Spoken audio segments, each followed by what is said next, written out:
எதை யார் கேட்பது?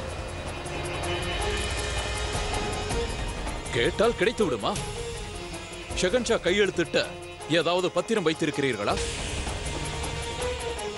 ஏதாவது ஆதாரம், ஏதாவது சாட்சி உள்ளதா?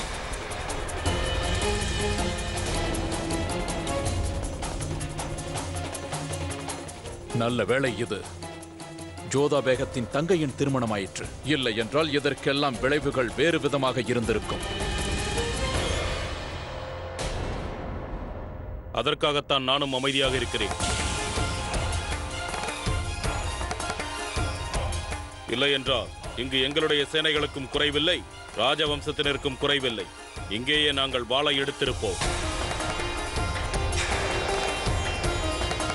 ஆகையால் தான் யாம் இத்தருணத்தை யுத்த களமாக மாற்ற விரும்பவில்லை. இங்கு பாரம்பரியத்தையும் அளித்த வாக்கை பற்றியும் பேசிக் கொண்டிருக்கிறோம். இங்கு வழக்கம் என்னவென்றால், திருமணத்தின் போது மாப்பிள்ளை வீட்டார் கூறியதை பெண் வீட்டார் அளிப்பார்கள். இதைத்தான் நாங்கள் அனைவரும் கடைபிடித்து வருகிறோம். அந்த வகையில் நீங்கள் ஷெகன்ஷாவின் பிரதிநிதியாக என்னிடம் வந்து இந்த வாக்கை என்னிடம் அளித்து விட்டு சென்றீர்கள் அல்லவா? அவ்வாறு நான் தங்களுக்கு எந்த வாக்கும் அளிக்கவில்லை.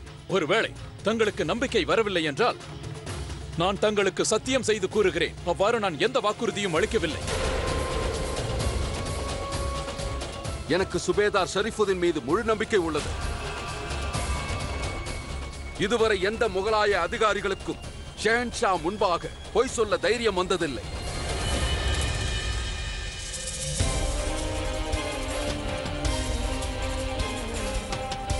பிரதாப்,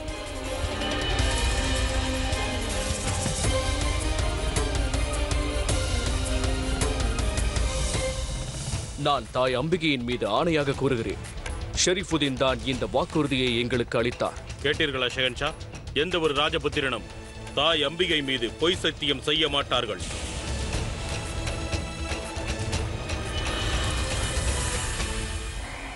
மன்னிக்க வேண்டும் ராஜா அவர்களே. நீதிக்கும் நேர்மைக்கும் முகலாய ராஜ்யம் ஒன்றும் சளைத்ததல்ல. பொய் கூறுவது ஷரஃபுதீனுக்கு பழக்கம் அல்ல. ஷரஃபுதீன் கண்டிப்பாக பொய் கூறியிருக்க மாட்டார். நீங்கள் தான் பொய் உரைக்கிறீர்கள். நீங்கள் அனைவரும் தான் பொய் உரைக்கிறீர்கள்.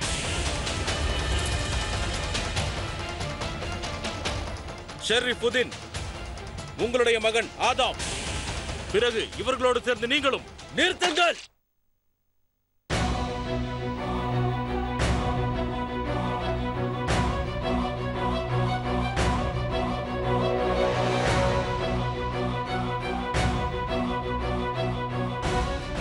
இனி எதுவும் பேசாதீர்கள். நீங்கள் என் பெரியம்மாவையும் ஷெரீஃபுதீனையும் பழிக்கிறீர்கள். அதை நான் எப்பொழுதும் ஏற்றுக்கொள்ள மாட்டேன். புரிந்து கொள்ளுங்கள்.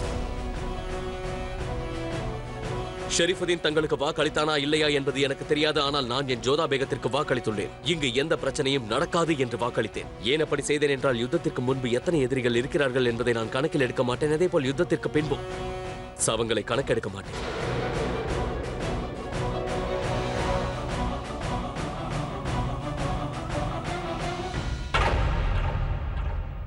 நான் என்ன செய்ய வேண்டும் என்று எனக்கு புரியவில்லை ஷெகன்ஷா. இந்த விவாகத்திற்கு கோட்டை தான் முக்கிய காரணம்.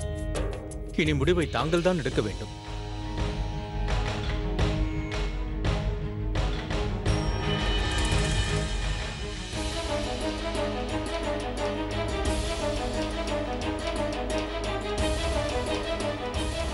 நான் முடிவெடுத்து விட்டேன்.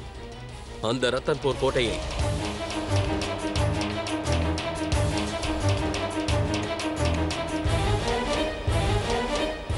எந்த சூழ்நிலையிலும் தரமாட்டேன்.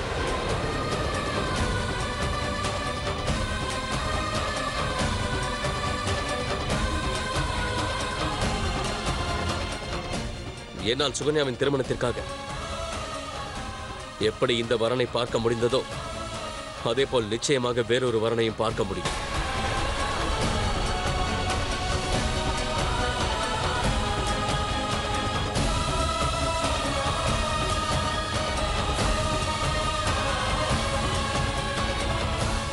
ஷெகன்ஷா,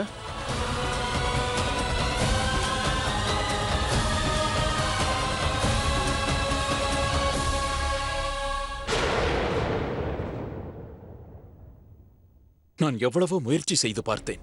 ஆனால் என்ன செய்ய முடிந்தது? இதை தடுக்க முடியவில்லை.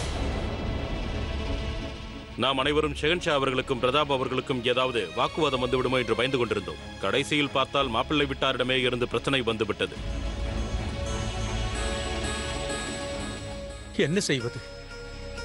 என்ன செய்வது தாயே? அவர்களுக்கு கோட்டையை தருவதாக வாக்களித்தார் என்று சம்பந்தி உறுதியாக கூறுகிறார். ஆனால் ஷெகன்ஷாவோ தனக்கு நடந்தது தெரியாது என்கிறார். இருவரும் உண்மையைத்தான் கூறுகிறார்கள் தந்தையே. நான் நினைப்பது என்னவென்றால் குமரர் ராஜேந்திரன் தந்தை பொய் கூறவில்லை. அதேபோல் ஷெஹன்ஷாவும் எந்த வாக்கும் அளிக்கவில்லை. இது உண்மை. ஆனால் ஷெகன்ஷாவின் சார்பாகத்தானே வாக்களிக்கப்பட்டுள்ளது ஜோதா. ஷெரீஃபுதீன் ஷெகன்ஷாவுடைய மைத்துனர். அதோடு இந்த வரனை கூட ஷெகன்ஷா தானே பார்த்து முடித்தார். நானும் அதையேதான் கூறுகிறேன் அண்ணா. சுகன்யா திருமணம் நன்றாக நடைபெற வேண்டும் என்று ஷெஹன்ஷா ஆசைப்பட்டார். அதனால் அவர் தானாகவே முன்வந்து டவல்கட்டில் உள்ளவர்களிடம் பேசினார். அதோடு குடும்பத்தாரோடும் நண்பர்களோடும் அவர் இந்த திருமணத்திற்கு வருகை தந்தார். உயர்ந்த சீர்களையும் எடுத்து வந்தார். அது மட்டுமல்லாமல் அவர் யானையை வைத்து அவரை தாக்க முயன்ற போதும் அந்த விஷயத்தை பெரிதுபடுத்தாமல் ஷெஹன்ஷா அமைதியாகத்தான் இருந்தார். ஏனென்றால் சுகன்யா திருமணம் அமைதியாக நடைபெற வேண்டும் என்று விரும்பினார். மாப்பிள்ளை வீட்டாருக்கு அந்த கோட்டை ஷெஹன்ஷா உடையது என்று தெரிந்திருந்தும் அதை அவர் அளிப்பார் என்று எப்படி அவர்கள் நினைத்தார்கள் என்று புரியவில்லை. யார் உண்மை கூறுகிறார்கள், பொய் கூறுகிறார்கள் என்பது எனக்கு தெரியாது. நியாயம் எது, அநியாயம் எது என்பதும் எனக்கு தெரியாது. இக்கட்டான சூழ்நிலை. ஒரு புறம் எனது பெரிய மகளின் புகுந்த வீடு, இன்னொரு புறம் எனது இளைய மகள் போகும் புகுந்த வீடு. யாருக்கு சாதகமாக பேசுவது, யாருக்கு பாதகமாக பேசுவது என்று விளங்கவில்லை. இதற்கு ஏதாவது ஒரு தீர்வை கண்டுபிடித்துதான் ஆக வேண்டும். என்ன தீர்வு இருக்கிறது தாயே? சம்பந்தி அவர்கள் முடிவாக கூறிவிட்டார். அவருக்கு கோட்டை கிடைக்கவில்லை என்றால் அவர்கள் சென்று விடுவார்களாம். ஏற்கனவே ராஜபுத்திரர்கள் நம்மை ஓரம் கட்டிவிட்டார்கள். இந்நிலையில் அவர்கள் சுகன்யாவை வேண்டாம் என்று கூறிவிட்டால் பிறகு நிலைமை மிகவும் மோசமாகிவிடும். அப்படி என்றால் ஷெஹன்ஷா என்ன செய்ய வேண்டும்? ஷெரீஃபுதீனுக்கும் மாப்பிள்ளை வீட்டாருக்கும் இடையில் ஏற்பட்ட இந்த குழப்பத்திற்கு ஷெஹன்ஷா பாதிப்படைய வேண்டுமா? அவர் நேசிக்கும் ஒரு பொருளை, அதிகாரம் உள்ள ஒரு பொருளை மாப்பிள்ளை வீட்டார் கட்டாயத்திற்காக கொடுத்து விட வேண்டுமா? இது என்ன சம்பிரதாயம்? மணப்பெண்ணை விட அவள் வீட்டிலிருந்து வரும் காணிக்கையை மாப்பிள்ளை வீட்டார் பெரிதாக நினைக்கிறார்கள். இது திருமணமாக தோன்றவில்லை, வியாபாரமாக தெரிகிறது. தந்தையே, கோட்டை வேண்டுமென்றால் அவர்களை யுத்தம் செய்து பெற்றுக்கொள்ளும்படி கூறிவிடுங்கள். விஷயம் அதல்ல ஜோதா. ஷெரீஃபுதீன் ஷெகன்ஷாவின் மைத்துனர். சம்பந்தி அவர் மீது நம்பிக்கை வைத்தார். ஆனால் அண்ணா, எந்த பொருளின் மீது ஆமீருக்கு உரிமை இல்லையோ அந்த பொருளை கன்னியாதானத்தின் போது எவ்வாறு அளிப்பது? பிரச்சனை அதிகாரத்தை பற்றியதல்ல, அளித்த வாக்கை பற்றியது. ராஜபுத்திரருக்கு வாக்கென்பது உயிரை போன்றது. அவர்களும் தங்களுக்கு எதிராக ஏதோ சூழ்ச்சி நடந்ததாக கருதுகிறார்கள். ஷெஹன்ஷா தான் சூழ்ச்சிக்கு உட்படுத்தப்பட்டிருக்கிறார். எப்படி இருந்தாலும் அளித்த வாக்கை காப்பாற்றுவதில் ஷெஹன்ஷா சளைத்தவர் அல்ல. அவர் வாக்களிக்கவில்லை என்று கூறினால் அது உண்மை என்றுதான் அர்த்தம். இந்த விஷயத்தில் நான் ஷெஹன்ஷாவின் பக்கம்தான் இருப்பேன்.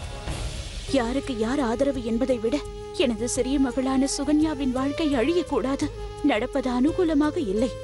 தாங்கள் தான் ஏதாவது செய்ய வேண்டும். சுஜான்பூர் பிரச்சனைக்கு பிறகு எனது மகள் மீண்டும் துன்பப்படுவதை என்னால் பார்க்க முடியாது.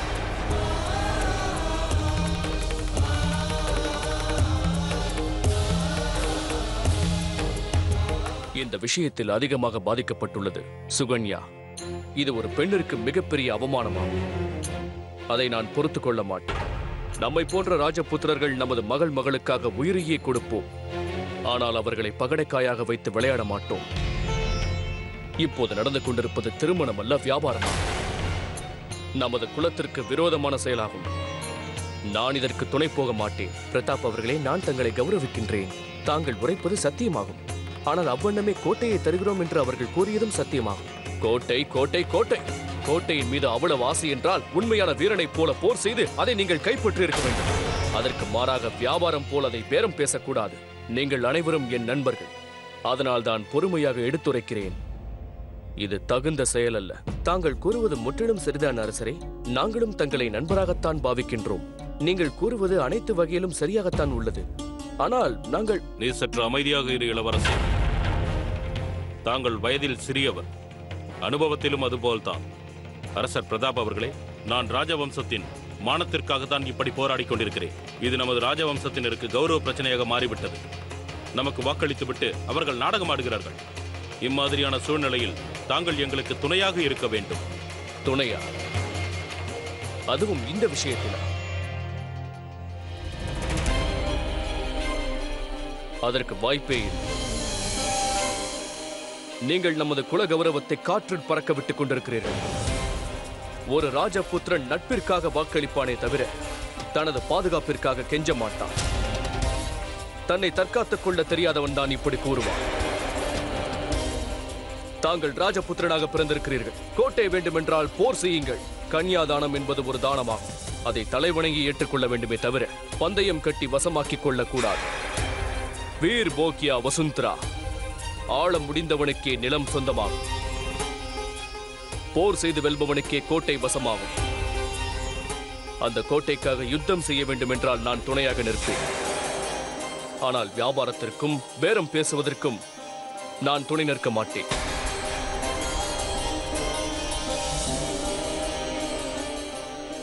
ஒன்றை மட்டும் நன்றாக நினைவில் வைத்துக் கொள்ளுங்கள். திருமணம் முடிந்து மாப்பிள்ளை மணப்பெண்ணோடு தான் வெளியேற வேண்டும். அப்படி இல்லாமல் சென்றால் அந்த மாப்பிள்ளையை அனைவரும் யுத்தத்தில் தோற்றவனாகவும் வீரமற்றவனாகவும் கருதுவார்கள்.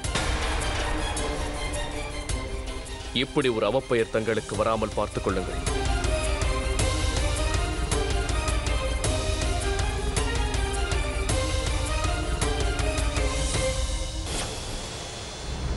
ஜலால், இந்த சர்பத்தை அருந்து உன் கோபம் சற்று குறையும். இதை அருந்தி என்னுள் கொதித்துக் கொண்டிருக்கும் ரத்தத்தை தாங்கள் அமைதிப்படுத்த கூறுகிறீர்களா?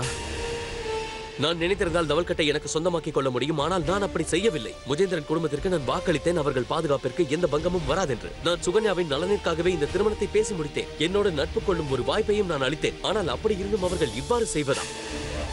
அதுவும் கேவலம் கோட்டைக்காகவா? என்னை மன்னித்து விடு ஜலால். நீதான் ஒருமுறை அவர்களின் இதயத்தை ஆட்கொள்ள வேண்டும் என்று அன்று ஆக்ராவில் கூறினாய். யாருடைய இதயங்களில் சுயநல அலை அடிக்கிறதோ அவர்களின் இதயத்தில் இடம் பிடிக்க நினைக்க கூடாது. உன் இதயத்தில் ஓடும் எண்ணங்களை என்னால் புரிந்து கொள்ள முடியவில்லை. குடும்பத்தோடு சுகன்யாவின் நிக்காவிற்கு வந்திருக்கிறாய். 2 முறை உன் மீது தாக்குதல் நடந்திருக்கிறது. இருப்பினும் நீ அமைதி காக்கிறாய். சுகன்யாவின் நிக்காவில் பங்கேற்க வேண்டும் என்று நீ எண்ணுகிறாய். ஆனால் என்னை மன்னித்து விடு. இனியும் என்னால் பொறுமையாக இருக்க முடியாது. நான் என்ன கூறுகிறேன் என்றால், நாம் இனியும் இங்கு இருக்கக்கூடாது. நாம் நாளையே ஆக்ராவிற்கு புறப்பட வேண்டும். அதுதான் சரி என்று நினைக்கிறேன் பெரியம்மா. நான் எடுத்த காரியத்தை பாதியிலேயே விட்டதில்லை. ஆனால் இது ஒரு விதிவிலக்கு. முகலாய சாம்ராஜ்யத்தின் கௌரவத்தை நிலைநாட்டத்தான் நான் இங்கு வந்தேன். ஆனால் எனக்கு இங்கு கிடைத்தது அவமானம் மட்டும்தான். பெரியம்மா, தாங்கள் நாளை நாம் புறப்பட வேண்டும் என்பதை அனைவருக்கும் கட்டளையிட்டு விடுங்கள். இது ஷஹன்ஷாவின் கட்டளை என்று கூறுங்கள்.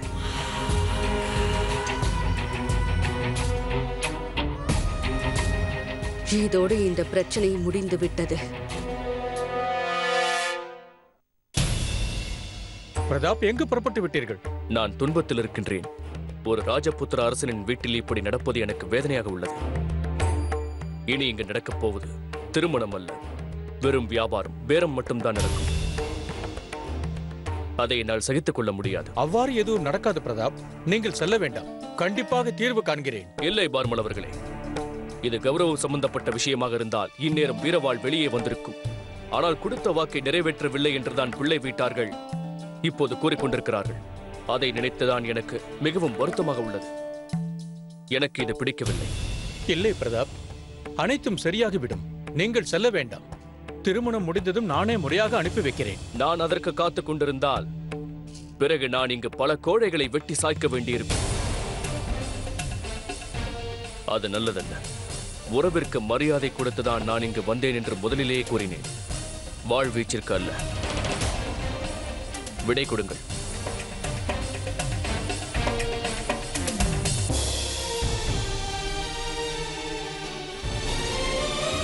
சம்பந்தி அவர்களே, எங்களுடைய இக்கட்டான சூழ்நிலையை புரிந்து கொள்ள முயற்சி செய்யுங்கள். நீங்கள் பொய் கூறவில்லை என்று எனக்கு முழு நம்பிக்கை உள்ளது.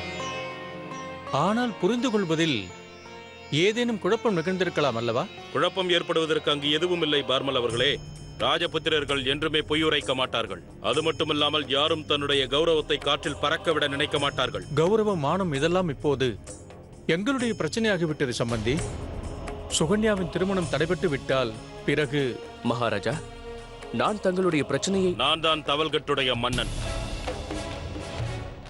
ஆகையால் முடிவெடுக்க வேண்டியது நான் தான் பார்மல் அவர்களே. கோட்டை கிடைக்காவிட்டால் திருமணம் நடக்காது. சரி, தாங்கள் கால அவகாசம் கொடுங்கள். அப்போதுதான் ஷகன்ஷாவிற்கு எடுத்து கூறி சூழ்நிலையை பக்குவமாக புரிய வைக்க முடியும். உங்களுக்கு கால அவகாசம் கொடுத்தால் ரத்தன்பூரின் கோட்டை எனக்கு சொந்தமாகும் என்று தங்களால் உறுதியாக கூற முடியுமா என்ன? சம்பந்தி அவர்களே, அவ்வாறு கூற முடியாது. ஏனென்றால் ரத்தன்பூர் அவருடைய ராஜ்யத்தின் கீழ் உள்ளது, என்னுடைய கட்டுப்பாட்டில் இல்லை. ஆனால் ஏற்பட்ட சிக்கலை போக்குவதற்கு சற்று கால அவகாசம் தேவை. அதைத்தான் நான் தங்களிடம் கேட்கிறேன். தாங்கள் அனுபவம் வாய்ந்தவர், தங்களால் எனது பிரச்சனையை புரிந்து கொள்ள முடியும். இங்கு பாருங்கள், இவ்வளவு அவமானம் நடந்த பிறகும் ஒரு கணம் கூட நான் இங்கு இருக்கக்கூடாது, தெரிந்து கொள்ளுங்கள். இருப்பினும் ஒரு ராஜபுத்திரனாக இருப்பதால் உங்களுடைய வார்த்தையை கௌரவிப்பது எனது கடமையாக இருக்கும். நான் தங்களுக்கு கால அவகாசம் தருகிறேன். ஆனால் தங்களிடம் அதிக நேரமில்லை என்பதை நினைவில் வைத்துக் கொள்ளுங்கள். தங்களுக்கு மிக்க நன்றி.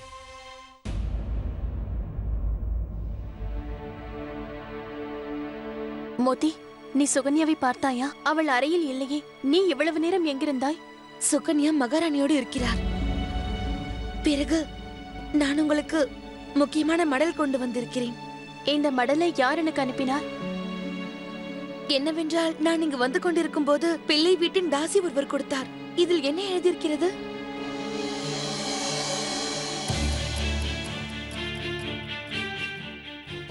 நான் செல்ல வேண்டும். என்ன? எங்கு செல்ல வேண்டும்? இங்கே பாருங்கள் ஜோதா, ஏற்கனவே அனைவரும் பயத்தில் உறைந்து போய் உள்ளார்கள். அவ்வாறு இருக்கும் பொழுது இந்த சமயத்தில் தாங்கள் எங்கு செல்கிறீர்கள்? இந்த மடலை யார் எழுதியுள்ளார்? அதோடு தங்களை செல்ல விட மாட்டேன். மோதி, எனக்கு புரிகின்றது. என்னால் ஆமீருக்கு எந்த பிரச்சனையும் வரக்கூடாது என்று நீ நினைக்கிறாய். என்னை நம்பு மோதி, நான் செய்யும் எந்த வேலையும் ஆமீருக்கு நன்மைதான் அளிக்கும். நான் சுகன்யாவிற்காக சென்றுதான் ஆக வேண்டும். நீ ஒன்று செய், உன்னுடைய ஆடையை எடுத்து வந்து என்னிடம் கொடு. நான் அதை அணிந்து கொள்கிறேன். என்னுடையதையா? ஏன்? இல்லை இல்லை, என்னுடையதை தாங்கள் அணியக்கூடாது. மோதி, விவாதம் செய்யாதே. நான் கூறுவதை மட்டும் செய். சீக்கிரமாக செய்.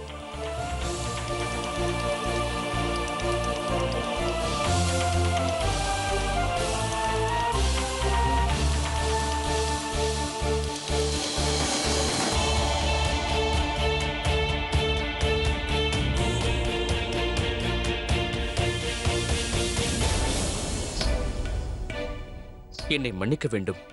வர சற்று தாமதமாகிவிட்டது. என் தந்தைக்கு தெரியாமல் வர வேண்டுமே. கூறுங்கள், என்னை எதற்காக சந்திக்க நினைத்தீர்கள்? ஏனென்றால் என்னை தங்களால் மட்டும்தான் புரிந்து கொள்ள முடியும். ராணா பிரதாப் தெளிவாக கூறினார், இந்த திருமணத்தை வியாபாரமாக ஆக்குவதில் எனக்கு விருப்பமில்லை. இங்கு நடப்பது கன்னியாதானம் அல்ல, ஒரு வியாபாரமாகும். இன்று நடந்த சம்பவம் முற்றிலும் தவறாகும். இதை ஏன் தங்கள் தந்தைக்கு நீங்கள் புரிய வைக்க கூடாது? புரிந்து கொள்ளுங்கள் ஜோதா அவர்களே, நம் சமுதாயத்தில் பெற்றோர்களை எதிர்த்து பிள்ளைகள் கேள்வி கேட்பது தவறாகும். ஆனால் நான் சுகன்யாவை திருமணம் செய்து கொள்ள விரும்புகிறேன். என் தந்தையார் இப்போது தன் சுய கௌரவத்திற்காகத்தான் போராடி கொண்டிருக்கிறார், வேறு எதற்காகவும் அல்ல. சம்பந்தம் பேசி முடிக்க ஷரீஃபுதீன் எங்களிடம் வந்தார். திருமணத்தின் போது ரத்தன்பூரின் கோட்டை சீராக எங்களுக்கு வழங்கப்படும் என்றார். அதனால் என் தந்தையார் அந்த கோட்டையை வாங்காமல் திருமணத்திற்கு சம்மதித்தால் பின்பு அனைவரது முன்பும் பொய் உரைத்தது போல் ஆகிவிடும். ராஜபுத்திரர்களுக்கு மானம், கௌரவம் என்பது எவ்வளவு முக்கியம் என்பது தாங்கள் நன்கு அறிவீர்கள். முகலாயர்கள் நம்மோடு விளையாடுவது போல் எனக்கு இப்போது தோன்றுகிறது ஜோதா அவர்களே. அதுவும் உங்கள் குடும்பத்தோடு தான் அதிகமாக விளையாடுகிறார்கள். என் தந்தையின் பிடிவாதம் தங்களுக்கு பேராசையை போல் தோன்றும் என்று ஒப்புக்கொள்கிறேன். ஆனால் ஒரு பெண்ணின் கௌரவத்தோடு ஒப்பிட்டு பார்க்கும் போது உலகத்தின் எந்த கோட்டையும் அதற்கு ஒப்பாகாது. இன்னொரு விஷயம் தெளிவாக தெரிகிறது. ஒருவேளை அந்த கோட்டை கிடைக்காவிட்டால் எந்த சூழ்நிலையிலும் எங்கள் திருமணம் நடக்காது.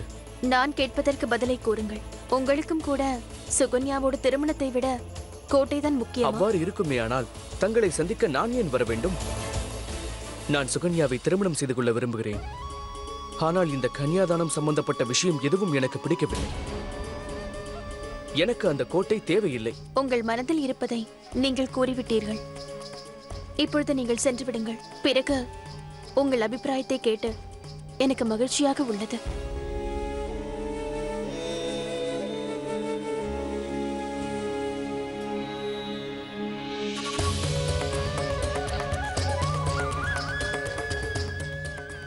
ஜோதா, ஜோதா, என்னவாற்று? என்ன யோசிக்கிறீர்கள்? ஆனந்தப்படுவதற்கு ஒன்றுமில்லை. இவை அனைத்தும் நிச்சயம் திரும்பி வந்துவிடும். கோட்டையை தருவதாக வாக்களித்திருக்கிறார் என்று சம்பந்தி அவர்கள் தெளிவாகவும் தீர்மானமாகவும் கூறினார். ஆனால் இதை பற்றி தனக்கு எதுவும் தெரியாது என்று ஷெஹன்ஷா கூறிவிட்டார். சம்பந்தம் பேச ஷெரீஃபுதீன் எங்களிடம் வந்தார். திருமணத்தின் போது சீராக கோட்டையை எங்களுக்கு தருவதாகவும் கூறினார். என்னவாயிற்று? அப்படி என்ன விஷயம்? சரி, பிறகு கூறுங்கள். இப்பொழுது தாங்கள் செல்லுங்கள். இந்த அறையில் யாராவது தங்களை பார்த்து விட்டால் பிறகு பிரச்சனையாகிவிடும். இல்லை மூர்த்தி, இப்பொழுது உடையை மாற்றக்கூட நேரமில்லை. எனக்கு புரியவில்லை. இந்த சூழ்ச்சிக்கு பின்னால் யார் உள்ளார்கள் என்பது எனக்கு தெரிந்துவிட்டது என்று புரிந்து கொள். நான் இப்பொழுது என் சந்தேகத்தை தீர்த்து கொள்ள ஷெரீஃபுதீனை உடனடியாக பார்க்க வேண்டும். இல்லை ஜோதா, அது பாதுகாப்பில்லை. இல்லை மூர்த்தி, நான் சென்றே ஆக வேண்டும். நமக்கு ஒரு நாள் மட்டும்தான் இருக்கிறது. இன்று நான் இதை செய்யவில்லை என்றால் நாளை மாப்பிள்ளை வீட்டார் திரும்பி சென்று விடுவார்கள். நான் உண்மையை கண்டுபிடித்து விட்டால் அதை ஷெஹன்ஷாவிற்கு புரிய வைத்து விடுவேன். நீ இங்கேயே இரு.